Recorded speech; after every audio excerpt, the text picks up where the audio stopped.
Morning everyone, welcome to Thursday's Thought for the Day.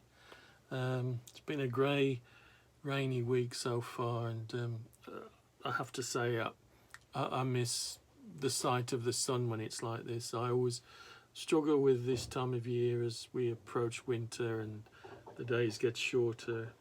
I suppose this year there's some compensation in that something about the climate is producing a magnificent display of colours on the trees.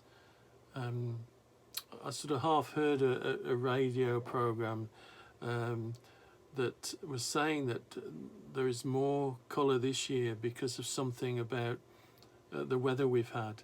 But I didn't get to hear why that was. I want to find out why that was.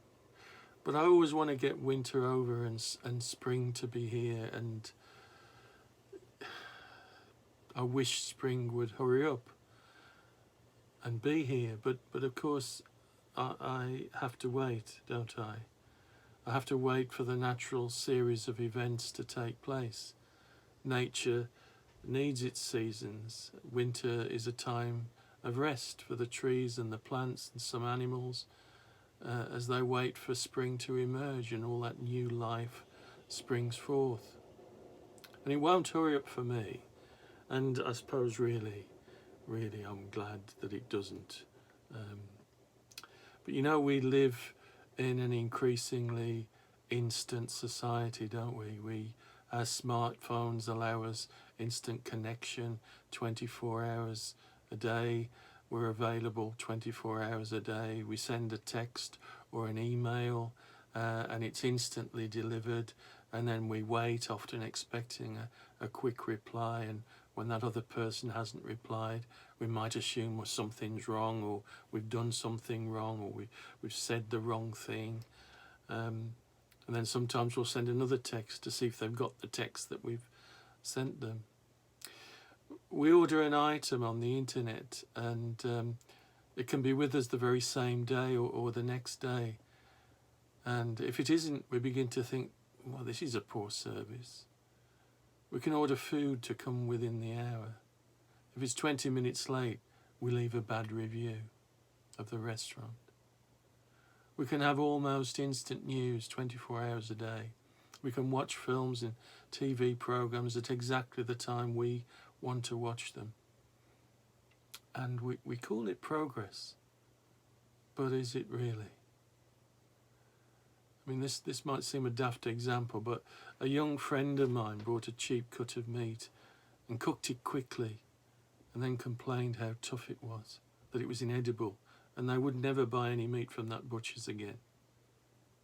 So I explained that that meat needed to be cooked slowly for several hours, and then it would be tender and it would melt in the mouth and it would be really nice. But his response was that he can't be bothered with taking all that time over something. We've lost the art of waiting, of being patient. And it seems like everything has to be instant now. And patience seems to be almost countercultural. I blame it on the 60s when Instant Whip was introduced. But it seems like we don't know how to wait. I get impatient when a parcel delivery is late, and yet I remember as a child we lived in RAF married quarters away from the extended family, and I'd wait patiently for my grandmother's monthly parcel to me with all sorts of goodies in. And she would write a letter, because we didn't have a phone, she would write a letter saying she'd posted the parcel on that day, and then it might be a week before it arrived. And I remember the excitement about when it did arrive. It was so appreciated. But it was accepted that it would take that time to get to me. Now, I read that the average smartphone user spends 3.6 hours a day on their smartphone. And since COVID-19, that's gone up to over 5.5 hours a day. And there's a developing issue of 1 in 8 people considered to be addicted to their smartphones. I've got to be careful of that too. I'm sure many of you listening to this will acknowledge, recognise that these are issues that a lot of us face. And we might do it, but we've certainly all seen it in public places where people are constantly having to check their phones. You know, when you're in a restaurant, you see people together and they're constantly looking at the phone, And yet that immediacy of connectivity and the ease of communication, in fact, can produce further isolation. If you watch that couple in the restaurant, where both of them are looking at the phones, not communicating with each other. But is the byproduct of this rushing to the next thing means that we can fail to fully value people, to fully engage with people, or even value ourselves? Everyone and everything can become a means to an end. Someone who can help us to get where we want to, rather than someone we are called to journey alongside. And this, for want of a better word, this disease of the instant and the now, paradoxically, can stop us living in the now, because in the now we are always demanding the future, the next thing. And sometimes the church can get caught up in this, because we're human, aren't we? And we can become so program orientated and outcome oriented that we lose something of what our communal journey should be, even when the activities that are in the programs are overwhelmingly positive and meant to be positive. You know, Jean Vanier, who was the founder of the L'Arche community, believed the pace of our communities should be set by the slowest rather than the fastest.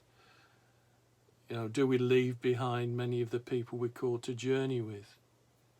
The invitation to go slower is an invitation to journey together.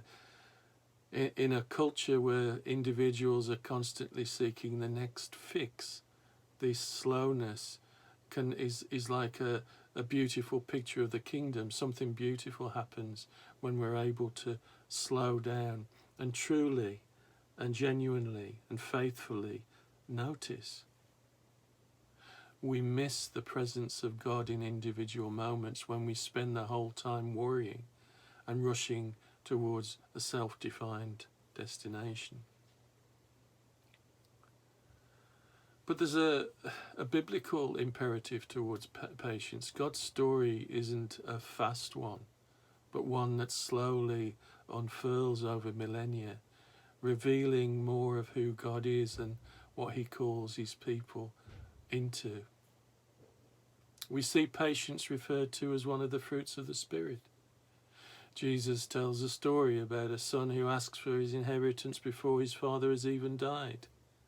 And things don't, in the short term at least, turn out well for that son. The call to follow God, the journey of discipleship, isn't about haste.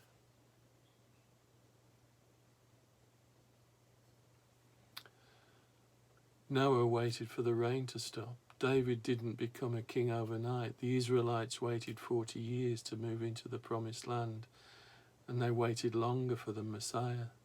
Jesus was tempted in the wilderness and offered the chance to rule all the kingdoms of the world there and then, but he knew the end game.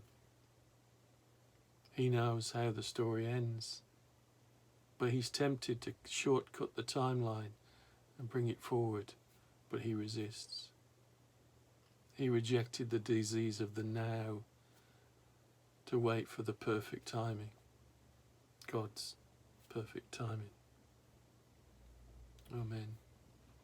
And I'll speak to you on Monday, and take care of yourselves, and God bless. Bye-bye.